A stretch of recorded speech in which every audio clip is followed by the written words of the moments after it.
할렐루야. 4월 14일 수요일 새벽 기도를 시작하도록 하겠습니다. 사도신경으로 우리의 신앙을 고백하시겠습니다. 나는 전능하신 아버지 하나님 천지의 창조주를 믿습니다. 나는 그의 유일하신 아들 우리 주 예수 그리스도를 믿습니다. 그는 성령으로 잉태되어 동정녀 마리아에게서 나시고 본디오 빌라도에게 고난을 받아 십자가에 못 박혀 죽으시고 장사된 지 사흘 만에 죽은 자 가운데서 다시 살아나셨으며 하늘에 오르시어 전능하신 아버지 하나님 우편에 앉아 계시다가 거기로부터 살아있는 자와 죽은 자를 심판하러 오십니다. 나는 성령을 믿으며 거룩한 공교회와 성도의 교제와 죄를 용서받는 것과 몸의 부활과 영생을 믿습니다. 아멘. 찬송가 320장 찬양하시겠습니다. 찬송가 320장입니다.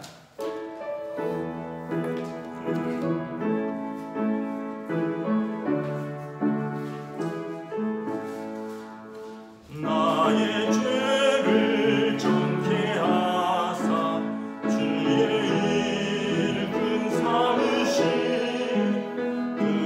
주의 넓은 사랑 항상 찬송합니다. 나를 일꾼 삼으신 주 크신 능력 주시오. 언제든지 주 뜻대로 사용하여 주소서.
출애굽기 4장 24절에서 31절까지 말씀입니다. 구약성경 출애굽기 4장 24절에서 31절까지 말씀입니다. 다 찾으신 줄 알고 저와 여러분들이 한 절씩 교도하도록 하겠습니다. 출애굽기 4장 24절에서 31절입니다. 모세가 길을 가다가 숙소에 있을 때 여호와께서 그를 만나사 그를 죽이려 하신지라. 십보라가 돌칼을 가져다가 그의 아들의 포피를 베어 그의 발에 갖다 대며 이르되 당신은 참으로 내게 피남편이로다 하니 여호와께서 그를 놓아주시니라. 그때 십보라가 피남편이라 함은 할례 때문이었더라. 여호와께서 아론에게 이르시되 광야에 가서 모세를 맞으라 하시매 그가 가서 하나님의 산에서 모세를 만나 그에게 입맞추니 모세가 여호와께서 자기에게 분부하여 보내신 모든 말씀과 여호와께서 자기에게 명령하신 모든 이적을 아론에게 알리니라. 모세와 아론이 가서 이스라엘 자손의 모든 장로를 모으고 아론이 여호와께서 모세에게 이르신 모든 말씀을 전하고 그 백성 앞에서 이적을 행하니 백성이 믿으며 여호와께서 이스라엘 자손을 찾으시고 그들의 고난을 살피셨다 함을 듣고 머리 숙여 경배하였더라. 아멘. 할렐루야. 오늘도 새날이 시작되었습니다. 하나님께서 은혜와 평강으로 함께 하시는 복된 날 되시기를 축복합니다. 예, 오늘 수요일입니다. 오늘 오전 또 10시에서 11시 사이에 수요 예배 영상을 올려드립니다. 여러분 또 수요 예배를 온라인으로 여러분들의 시간에 맞추어서 함께 또 드리셨으면 좋겠습니다. 또 요즘 제 유튜브에 어떤 문제가 생겼는지 잘 모르겠습니다. 이 링크를 걸면 최근 어제 오늘 이제 이번 주 월요일도 보면 무슨 사용자가 신고한 의심스러운 영상입니다 이렇게 뜨는 것 같더라고요. 느낌표가 뜨면서 예전에는 그냥 제 얼굴이 뜨거나 아니면 그냥 링크가 걸렸는데 요즘은 그런 첫째 화면을 썸네일이라 그러는데 썸네일이 뜨지 않고 느낌표가 뜨더라고요. 그래서 오늘 수요 예배까지 올리고 제가 좀 로그아웃해서 좀 초기화를 좀 한번 해볼까 합니다. 아마 모르겠어요. 뭘 제가 잘못 만졌는지 아니면은 설교 영상을 신고할 게 뭐가 있다고.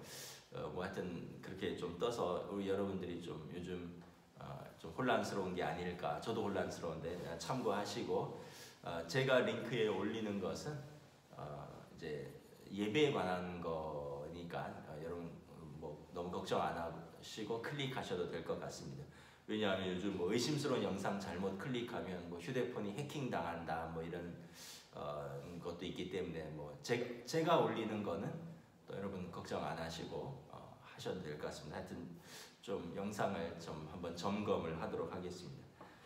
그래서 오늘 제가 아예 휴대폰도 좀 바꿀 계획도 있고 여러 가지 생각이 있습니다. 오늘 말씀은 이제 모세가 하나님의 이제 명령에 순종하여서 애굽으로 가는 것입니다. 애굽에선 누가 기다립니까? 애굽에서는 바로도 기다리지만 자기 백성이 이스라엘 백성이 기다리고 있는 것이죠. 오늘 근데 본문에 앞서서 좀 어려운 내용이 나옵니다. 24절부터 26절에 보면 좀 약간 난해 구절인데 우리 다시 한번 여러분 교독하겠습니다. 모세가 길을 가다가 숙소에 있을 때 여호와께서 그를 만나서 그를 죽이려 하신지라. 십보라가 돌칼을 가져다가 그의 아들의 포피를 베어 그의 발에 갖다 대며 이르되 당신은 참으로 내게 피남편이로다 하니 함께 읽습니다.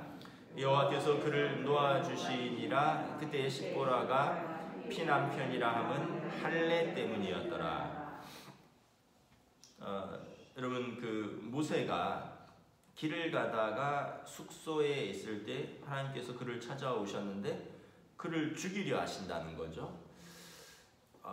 좀 이해가 안 가죠. 하나님이 모세를 찾아오시고 부르셔서 모세에게 사명을 주셨습니다. 애굽 가서 내 백성을 이끌어내라. 그런데 이제 모세가 순종해서 출발했는데 숙소에 머물 때에 그를 찾아오셔서 만나서 그를 죽이려 하셨다는 거죠.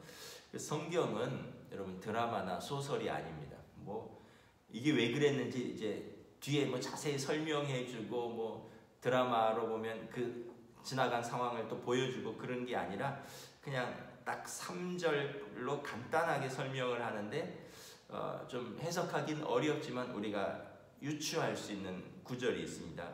왜 그랬냐? 25절에 십보라가 돌칼을 가져다가 아들의 포피를 베어서 모세의 발 앞에 주면서 당신은 참으로 내게 피난편이로다 하니 26절에 하나님께서 그를 놓아주셨노라. 십보라가 피난편이라 하면 할례 때문이었더라.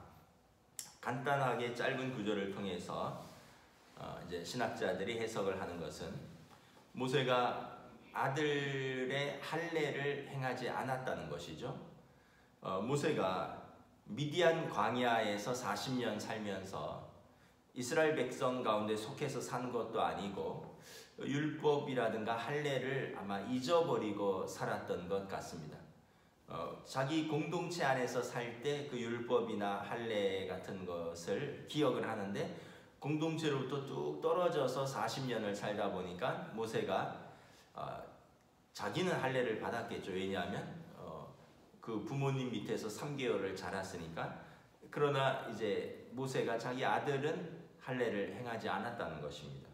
근데 그게 무슨 죽을 이유가 되느냐 이렇게 생각을 할 수도 있는데 창세기 17장에 보면 하나님께서 아브람과 언약을 맺으시면서 아브람에게 명령하십니다. 너에게서 태어난 모든 남자는, 내게 속한 모든 남자는 할례를 받으라. 그래서 이스라엘 남자들은 태어나면 8일 만에 할례를 받습니다. 하여튼 포피를 조금 잘라내는 것이죠. 몸의 중심에 하나님의 흔적을 가지고 있는 것입니다.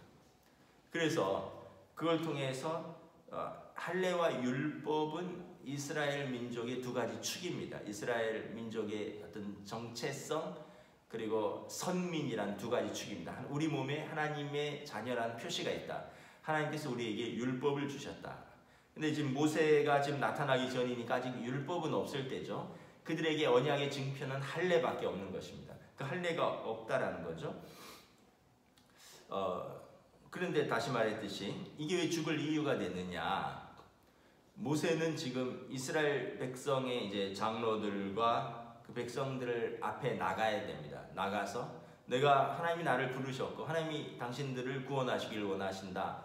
설명을 해야 되는데 백성들이 모세의 말을 믿어줄 것 같습니까? 아니면 모세의 몸의 흔적을 믿어줄 것 같습니까? 물론 말도 믿어주겠지만 모세의 아들이, 모세가 하나님의 자녀라는 언약의 증표를 자기 아들에게도 행하지 않았는데 당신이 무슨 근거로 우리 백성을 건져내겠느냐? 당신 말 못 믿겠다 하겠죠. 요즘 말로 하면 이제 흔히 말하는 아이들 표현으로 툭 튀라 그러는데 갑자기 툭 튀어나온 모세가 내가 내 백성을 이끌어 나가겠다. 하나님이 그렇게 말씀하셨다 하는데 정작 모세가 자기 아들의 몸에는 할례가 없다는 거죠. 언약의 증표가 없다는 거죠. 그러면 이스라엘 백성은 안 믿겠다는 거죠. 아직 율법을 받기 전이므로 이스라엘에게 유일한 어떤 하나님의 자녀라는 표시는 할례밖에 없는데 모세가 미디안 광야에서 40년 떨어져 있으면서 아마 할례를 기억하지 못했고 소홀히 했던 것 같습니다. 우리가 이걸 보면서 사역자가 가장 먼저 점검해야 하는 것은 자신과 그 가족의 어떤 온전한 그 인티그리티라는 거죠. 인티그리티는 뭐냐 하면 그 어떤 뭐 한마디로 설명하기 어려운데 그냥 전체적인 온전함을 의미하는 것입니다. 여러분 만약에 제가 목사로서 부르심을 받고 사역을 하는데 우리 큰아들이 세례를 안 받았다고 해보세요. 그럼 제가 세례를 줄 때마다 마음이 아프겠죠. 다른 아이들은 제가 세례를 주는데 우리 큰아들은 만약에 세례를 안 받았어요. 제가 말도 해요. 왜 세례를 안 받느냐. 나는 예수님이 나의 구원자라는 확신이 없습니다. 넌 세례를 못 받겠습니다. 그래서 교회도 뭐 나왔다 말았다. 여러분들이 저희가 목회하고 설교할 때 여러분들이 뭐 말을 할 수도 있고 안 할 수도 있겠죠. 그런데 마음속에 계속 가지고 있는 의문은 왜 목사님은 자기 큰아들도 제대로 신앙생활을 못 시킬까? 왜 목사님은 자기 큰아들도 세례를 못 주면서 왜 우리한테는 신앙생활 잘하자 그러고 가족이 온전히 신앙생활 같이 하자 그러고 왜 그럴까? 여러분들 마음속에 그런 의구심이 들지 않겠습니까? 똑같은 거죠. 모세가 자기 백성을 이끌어 가려면 먼저 가족의 자신의 온전한 신앙생활이 요구된다는 것입니다. 이제 다음 주에 노회를 앞두고 그 목사 안수자들을 교육을 이렇게 이제 계속 하고 있습니다. 노예 임원으로서 저도 면접도 하고 또 교육도 하고 있는데 목사 안수자들을 이제 저희가 안수를 주기 전에 먼저 면접을 하기 전에 서류를 받는데 여러 가지 서류를 받습니다. 두 가지를 꼭 점검을 해야 됩니다. 이게 탈락 사유는 아닌데 어느 정도 기간이 경과되어야 됩니다. 뭐냐 하면 주민등록 등본도 내야 되고 결혼했으면 그 혼인 그 가족 그 관계 상세 증명서도 내야 되고 이력서도 내고 신앙 고백서 여러 가지 서류를 내는데 두 가지는 기간을 봅니다. 뭐냐 하면 재혼했는가 3년 안에 재혼은 안수 허락을 안 해줍니다. 3년이 지나는 어떤 좀 기간을 필요로 합니다. 목사 후보생도 여러분 또 사정상 이혼도 할 수 있고 재혼도 할 수 있죠. 저희 동기들 중에서도 몇몇 이렇게 이혼하고 재혼한 우리 목사들도 있는데 대부분 한국에서는 목회를 못해요. 다 미국에서 목회를 하는데 아니면은 기관 목사로서 또는 교수로는 있는데 목회 현장에서는 한국의 정서로는 잘 안 받아줍니다. 근데 요즘은 정서는 그렇지만 법은 3년이 지나면 안수를 줍니다. 첫째는 그겁니다. 그 자신도 그것이 죄는 아니지만 그 성도들의 감정과 자신이 아직 3년이 안 되었다면 이혼하고 재혼한 지 3년이 안 됐다면 목사 안수를 주는 것을 총회에서 아직은 보류시키고 있습니다. 두 번째는 범죄 사실 확인 증명서입니다. 저도 이런 게 있다는 게 처음 알았는데 경찰청에 가서 범죄 사실 확인 증명서를 떼어야 됩니다. 그래서 교통사고 이런 거 나오는 건 아니에요. 그런데 예를 들면 사기를 쳤다거나 또 폭행 전과가 있다거나 다른 전과가 있다거나 이러면 제외입니다. 목사가 되기에 앞서서 여러분 만약에 저도 이력서를 내고 이러는데 총회에서 하는데 제가 누군가에게 사기를 쳐서 큰 손해를 입혔다. 제가 누군가를 때려서 징역 6개월에 집행유예 2년을 받았다. 그런 기록이 있으면 목사로서 적합지 않다는 거예요. 그래서 그 두 가지 이혼을 했으면 3년이 지났는가를 보고 범죄 사실 증명서에서 범죄가 사실이 증명이 되면 주지 않습니다. 이건 무엇입니까? 목회자 자신과 또 그 가족의 소명에 합당한 인티그리티를 보는 거죠. 모세가 아까 말씀드렸듯이 아들이 할례를 받지 못했는데 자기 아들도 언약의 증표를 몸에 갖지 못했는데 어떻게 이스라엘 백성을 하나님의 자녀로서 대표로서 이끌어내겠느냐라는 거죠. 그래서 우리가 다 이해할 수는 없지만 짧은 한 절을 통해서 소명의 길을 가는 사람은 자신과 자신의 가족도 함께 소명의 길에 들어선다는 것을 알고 온전함을 추구하는 신앙생활을 요구받는다라는 것입니다. 두 번째는 이 십보라의 지혜와 결단성입니다. 아마 하나님께서 그냥 모세를 치려고 했겠습니까? 말씀을 하겠죠. 왜 너 아들에게 할례가 없느냐? 근데 여기 보면 아내가 돌칼을 들어서 과감하게 다 자란 큰아들의 할례를 행해버립니다. 그리고 그 포피의 조각을 모세에게 던지며 여기 당신 아들의 할례가 있습니다. 당신은 내게 피난편입니다. 당신은 하나님 앞에 피로 언약을 맺은 사람입니다. 이거를 아내가 증명하는 것입니다. 근데 여러분 십보라는 알다시피 이방인입니다. 미디안 사람이 하나님의 언약 할례를 잘 알지 못해 들었을 수는 있을 거예요. 어쩌면 부부니까 같이 그 자리에 있었을 것입니다. 하나님이 말씀하시니까 과감하게 아내의 순종, 지혜와 결단이 요구되는 것입니다. 우리가 이걸 보면서 부부는 언약의 동반자라는구나 하는 걸 다시 한번 깨닫습니다. 하나님 모세를 부르셨지만 십보라도 같이 부르셨습니다. 하나님은 모세를 부르셨지만 모세의 가족을 같이 부르셨어요. 여러분, 아내는 이방인이지만 이제 남편과 함께 그도 언약의 백성으로 편입되는 것입니다. 그런 면에서 보면 아내의 그 믿음, 아내의 결단력, 아내의 지혜가 참 지혜로운 아내라는 것을 볼 수가 있는 거죠.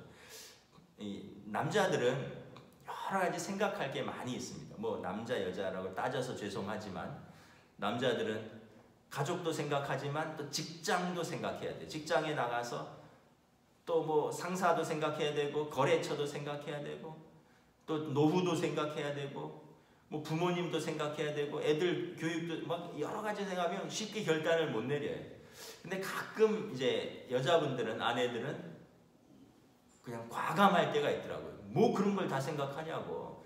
지금은 이거다. 그래서 아니 좀 현실적으로 여러 가지를 감안해야지. 아니 언제 다 이런 걸 다 생각하느냐. 그래서 가끔 이제 제가 보면 살면서 보면 뭐 다 그런 건 아니지만 때로는 어머니가 아버지보다 더 과감할 때가 있었어요. 그리고 그 결정이 좀 오를 때도 있었습니다. 뭐 그렇다고 아버지가 틀렸다는 건 아니고요. 그런 과감함. 때로는 제 아내가 저보다 더 과감하고 올바른 결정을 할 때가 있었습니다. 왜냐하면 저는 여러 가지를 계산하느라고 이러면은 뭐 부모님은 이러면 아이들은 이러면 교회는 이러면 나는 뭐 이런 여러 가지 생각들이 많다 보니까 근데 이제 때로는 아내가 더 과감하게 결정을 할 때가 있었어요. 제가 말씀드리고자 하는 것은 이런 부부가 이 구원과 소망에서 한 길을 가는 사람들입니다. 그래서 여러분 때로는 남편이 때로는 아내가 과감하게 결단력 있게 믿음의 길을 앞서갈 때가 있어야 됩니다. 대부분 모세가 이끌어가지만 지금 모세의 가정사에 있어서는 십보라가 앞서가는 거죠. 그럼을 통해서 모세로 하여금 정신을 바짝 들게 하는 거죠. 아 그렇구나. 그러면서 모세의 아들도 이걸 경험했겠죠. 가족이 엄마의 아내의 이 위대한 어떤 순종, 과감한 결단, 믿음을 통해서 또 믿음으로 새롭게 하나 되는 시간을 갖게 되는 것입니다.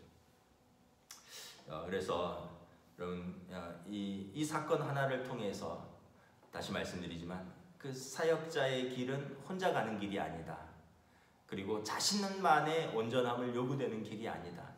가족이 함께 그 사명의 길을 가는 것이고 가족이 함께 그 온전함 앞으로 하나님 앞에 나아가려고 힘써야지 하나님의 영광을 가리우지 않는다라는 것입니다. 여러분 사명자뿐만 아니라 여러분들도 그렇습니다. 여러분들도 누구에게 전도하려고 해보세요. 그럴 거 아니에요. 당신 아들도 안 다니는 것 같은데, 당신 딸도 안 다니는 것 같은데, 당신 남편도 안 다니는 것 같은데 뭘 우리한테 교회 가자 그러지? 이게 벌써 여러분 우리가 이게 어떻게 보면 아픈 손가락이에요. 가족은 아픈 손가락입니다. 내가 어떻게 하기가 참 어렵습니다. 하나님 앞에 엎드려 기도하는 거죠. 그리고 우리의 온전한 섬김과 진실한 믿음과 사랑 가운데 가족이 말이 아니라 우리의 그러한 온전한 믿음과 순전한 사랑 그리고 섬김을 통해서 함께 그 길을 걸어가는 것입니다. 이제 27절부터 31절에 보면 놀라운 하나님의 그 준비를 볼 수가 있습니다. 하나님 모세를 부르셨을 때 모세가 뭐라 그럽니까? 내가 누구긴데 우리 백성에게 갑니까? 우리 백성들이 너 누구냐? 너 하나님께서 너를 보내셨다는 증거가 뭐냐? 그래서 나는 말을 할 줄 못합니다. 나는 입술이 둔한 자입니다. 뭐 이러면서 여러 가지 핑계를 댔는데 이 보면 지금 모세가 애굽에 도착했더니 이미 광야에서 형 아론이 마중을 나옵니다. 27절에 보시면 모세를 맞으러 광야에 아론이 마중을 나오는데 여호와께서 아론에게 이미 말씀을 하셨어요. 그러니까 하나님이 모세를 부르실 때 아론도 부르신 겁니다. 하나님이 나만 불러서 이게 무슨 고생이냐 아니라, 아까 제가 어제 믿음의 동역자가 중요하다 말씀드렸듯이 하나님이 나를 부르실 때 그 동역자도 함께 불러주시는 것입니다. 그래서 형인데 동생을 섬깁니다. 모세를 만나 그에게 입을 맞춥니다. 그리고 28절에 모세가 하나님께서 나에게 이런 일을 말씀하셨다라고 아론에게 자세히 설명을 해줍니다. 아마 아론에게는 자세히까지는 안 했을 것 같아요. 가서 모세를 도와라. 모세를 도와서 내 백성을 건져내라. 네가 모세의 스피커다. 이 정도만 해주셨을 것 같고, 모세가 좀 더 자세하게 들었던 것 같습니다. 그러니까 어제 말씀해 보면 아론이 형이지만 모세가 아론에게 대하여 하나님 같은 존재가 되리라. 그의 권위를 분명하게 세워주시거든요. 사도행전 9장에 보면 사도 바울이 사도가 되는데 누구를 세워주십니까? 갑자기 제가 이름이 생각이 안 나는데, 찾아가서 그에게 안수한 아나니아가 있습니다. 사도 바울의 눈에 비늘을 벗겨주고 그를 위하여 기도해준 아나니아가 예비되어 있었습니다. 아나니아에게 가서 하나님 아나니아에게 말씀하십니다. 가서 그에게 안수하라. 아나니아가 그는 위험한 사람입니다. 우리 백성에게 교회를 무너뜨린 그를 하나님 알지 못하십니까? 내가 알고 있다. 그러나 그는 나를 위하여 하나님께서 택하신 그릇이다. 그에게 가서 안수하라. 아나니아를 준비해 두셨고 그를 보내셨습니다. 예루살렘에 갔어서 사도 바울이 나 이제 예수님 만났다. 나 이제 복음으로 거듭났다. 아무도 안 믿어준다. 그때 누구를 예비시킬까요? 바나바를 예비시켜요. 바나바는 초대교회의 신실한 분이었습니다.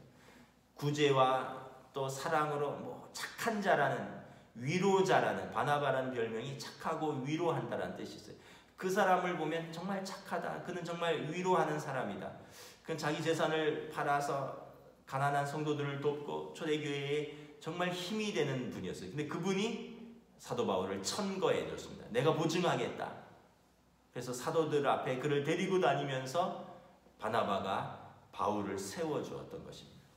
여러분, 나 혼자만 이 일을 하느냐? 그게 아니에요. 하나님이 동역자를 붙여주시고 그와에게 동일하게 나타나셔서 그를 예비해 주신다는 것입니다. 여러분, 이게 큰 힘이죠. 29절 30절에 보면 모세와 아론이 가서 이스라엘 자손의 모든 장로를 모으고 아론이 여호와께서 모세에게 이르신 모든 말씀을 전합니다. 이제 아론이 나서는 거죠. 그 백성 앞에서 말씀을 전하고 이적을 행하니까 31절에 백성이 믿음에, 모세는 걱정했던 게 뭐예요? 40년 만에 갑자기 나타나서 내가 하나님이 나를 보내셨다면 이 백성이 나를 믿겠느냐? 그런데 시작부터 아론이 나타나서 그를 돕습니다. 그리고 말 그대로 아론이 모세에게 이르신 모든 말씀을 백성의 장로들에게 전합니다. 그리고 모세의 지팡이로 이적을 행합니다. 그리고 31절에 그 백성이 믿습니다. 그러니까 모세의 생각과 다 다른 거예요. 하나님의 계획은 우리의 계획보다 크죠. 하나님의 하나님의 사랑의 넓이와 깊이와 높이와 그 길이가 우리의 것보다 비교할 수 없이 넓고 큰 거죠. 우리의 계획은 이러면 이럴 것이고 저러면 저럴 것인데, 그런데 막상 만나보니 하나님이 계획하신 거, 하나님이 준비해 두셨고 사람들이 믿는 거죠. 역사가 시작되는 것입니다. 모세의 우려와 달리 31절에 보면 하나님을 경배합니다. 31절에 모세가 이야기했겠죠. 여호와께서 이스라엘 자손을 찾으신다. 그들의 고난을 살피셨다. 여러분, 얼마나 위로가 됩니까? 하나님이 우리를 버리신 줄 알았는데 살피신다. 찾아오셔서 하나하나 세셨다는 거예요. 그리고 고난을 하나하나 다 알고 계신다는 거예요. 그리고 그 현장에서, 고통의 현장에서 우리와 함께 계시고 우리를 건져내시겠다. 그랬더니 이스라엘 백성이 하나님의 살아계심을 모세를 통해서 듣고 머리 숙여 경배하니라.